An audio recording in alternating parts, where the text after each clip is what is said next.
तो आप मेरी बात पर यकीन नहीं करेंगे, मगर ये सच है कि 10 से 15 मिनट में आप टेस्टी, जायकेदार, करारी अफ़्तारी बनाकर तैयार कर सकते हैं। अगर आपके घर में आलू है ना, तो आप इस रेसिपी को एक बार तो लाज़मी ट्राई करें। यकीन करें, ये इतनी ज़बरदस्त और कमाल की बनेगी कि आप इसे बार-बार बनाना चाहेंगे। बिस्मिल्लाहिर्रहमानिर्रहीम, अस्सलामु अलैकुम। खुश रहें, आबाद रहें, जहाँ भी रहें हैप्पी रहें और हेल्दी रहें। तो मैं हूँ फ़ाइज़ा और वेलकम करती हूँ आपको चटपटे पकवान में। आज बनाएंगे जी बड़े ही टेस्टी और बहुत ही कमाल के स्नैक्स। तो रेसिपी को एंड तक देखें, अच्छी लगे तो लाइक कर दें और चटपटे पकवान को सब्सक्राइब भी कर लें। तो चलें फिर जल्दी से पोटैटो स्नैक्स बनाना स्टार्ट कर लेते हैं। तो super tasty, super easy potato snacks बनाने के लिए सबसे पहले तो ले लिया है मैंने आलू, जिन्हें मैंने छील कर अच्छे तरीके से धो लिया है। मैंने मीडियम साइज़ के आलू लिए हैं, आप बड़े साइज़ के भी ले सकते हैं। और अगर आलू को वज़न में देखें तो होंगे तकरीबन 750 ग्राम, यानी कि 3 पाव के बराबर। अब देखिए, आलू की कटिंग कर लेनी है हमने। मैंने क्योंकि मीडियम साइज़ के लिए हैं, तो मैं एक आलू के 2 हिस्से करूँगी, 2 के 4 और 4 के 8 पीस बनाऊँगी। तो अगर आपके पास बड़े साइज़ का आलू है तो आप इसको मज़ीद छोटे टुकड़ों में काट सकते हैं। बाज़ औक़ात क्या होता है, घर में आलू के अलावा कुछ भी नहीं रखा होता। तो आज मैं आप लोगों से ऐसी रेसिपी शेयर करने लगी हूँ, यकीन करें बनाकर खाएँगे ना, दिल खुश हो जाएगा। ये कोई इतने ज़ायकेदार स्नैक्स बनकर तैयार होते हैं। तो बस आलू की मैंने कटिंग कर ली है और कटिंग करने के बाद दोबारा से इसे वॉश नहीं करेंगे। एक दफ़ा मैंने धो लिया है अच्छे तरीके से। अब हमने क्या करना है, इसे शाशलिक स्टिक पर लगाना है। तो इस तरीके की शाशलिक स्टिक आपको किसी भी मार्केट से आराम से मिल जाएंगी। तो बस आलू का एक एक पीस उठाएंगे और इस तरीके से शाशलिक स्टिक में लगाते जाएंगे। अच्छा, आप एक वक्त में तकरीबन 5 से 6 आलू के पीसेस लगा सकते हैं। ये स्टिक पर डिपेंड करता है कि कितनी बड़ी या छोटे साइज़ की आपने ली है। तो मैं एक स्टिक में तकरीबन 6 अदद आलू के पीस लगाने लगी हूँ। कुछ इस तरीके से हल्का सा आलू को पुश करेंगे ना, आराम से स्टिक के अंदर चला जाएगा। तो अब आप लोग पूछेंगे कि फ़ायज़ा, अगर हमारे पास ये वुडन स्टिक्स ना हो तब हम क्या करें? आप रेसिपी को सेम टू सेम फॉलो कर लें। वैसे अगर वुडन स्टिक्स में आलू को लगाएंगे ना, तो देखने में भी बहुत ही टेम्पटिंग लगेंगी और आप इसे इफ्तार पार्टी में भी बनाकर सर्व कर सकते हैं। तो देखिए, सारे ही पोटैटो स्टिक्स मैंने ऐसे ही तैयार कर ली हैं। चलें जी, इसे तो रख दें एक साइड पर। अब एक खुली कढ़ाई ले लें और उसमें डालें पानी और पानी को बॉइलिंग पॉइंट पे आने दें। जैसे ही पानी में हल्के हल्के से बबल्स आएंगे ना, अभी जो हमने पोटैटो स्टिक्स रेडी करके रखी हैं वो इस गर्म पानी में डाल दें। फ्लेम को मैंने मीडियम टू लो रखा हुआ है और मीडियम टू लो फ्लेम पे हम इसको कुक करेंगे, मगर सिर्फ 3 मिनट के लिए, घड़ी पर टाइम देखकर। हाफ़ टी स्पून मैंने नमक भी ऐड कर दिया है ताकि आलू में अच्छा सा टेस्ट आए।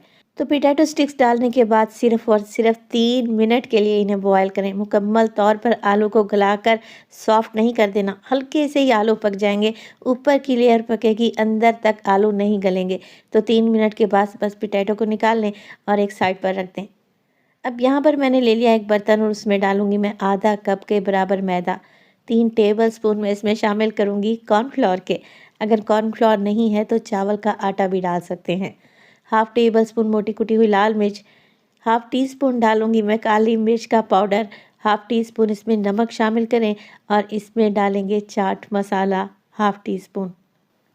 गार्लिक पाउडर का भी इस्तेमाल करूंगी मैं हाफ़ टी स्पून। अगर ये नहीं है तो आप इसे स्किप कर सकते हैं या फ्रेश लहसुन को कूट कर या पेस्ट बनाकर डाल सकते हैं।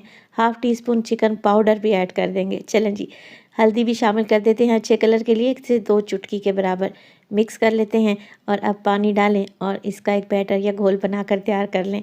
मैदे की सारी गुठलियों को ख़त्म कर लें। मैं आपको बताती हूँ कि इसकी कंसिस्टेंसी आप लोगों ने कैसी रखनी है। तो इस मैदे के घोल को अगर आप लोगों ने बहुत पतला कर दिया तो आलू पर चिपकेगा नहीं, और अगर बहुत ज़्यादा गाढ़ा कर दिया तो फिर आलू क्रिस्पी नहीं बनेंगे। तो बस मीडियम कंसिस्टेंसी रखें।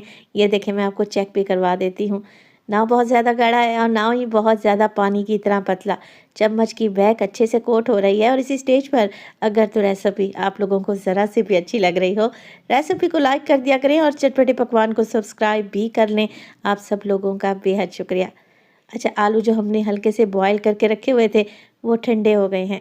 अब एक एक स्टिक उठाएं और इस बैटर में कोट कर लें। तो देखिए, एक हल्की सी कोटिंग बन रही है पोटैटो स्टिक के ऊपर। इसीलिए मैं आप लोगों से कह रही थी, अगर आप लोगों ने इसे बहुत ज़्यादा पतला कर दिया ना तो फिर आलू कोट नहीं होंगे, और हमने आलू को कोट करना है इन चटपटे मसालों से। आलू कोट हो जाएं तो फिर इसे ब्रेड क्रम्स में कोट कर लें एक्स्ट्रा क्रिस्पी करने के लिए।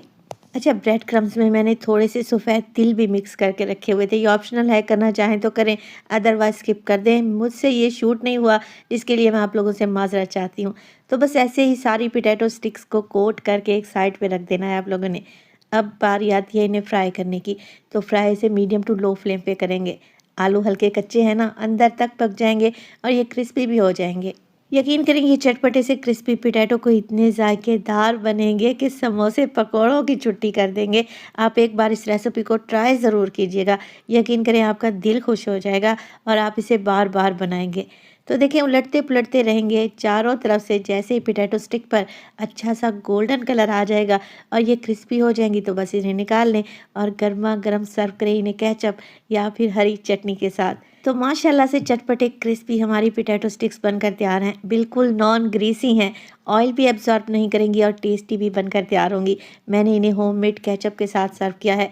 रमज़ानुल मुबारक में अफ्तारी के लिए ये बेस्ट रेसिपी है। आप इसे बनाकर बच्चों के लंच बॉक्स में भी दे सकते हैं। पोटैटो स्टिक्स देर तक क्रिस्पी रहेंगी। तो रेसिपी बनाई तो अपना फीडबैक लाज़मी दिया करें। आपके एक प्यारे से कमेंट का मुझे इंतज़ार रहेगा। अपना बहुत सारा ख्याल रखिएगा। फ़ाइज़ा को अपनी दुआओं में याद रखिएगा। मुझे दीजिए इजाज़त। टिल देन, अल्लाह निगहबान।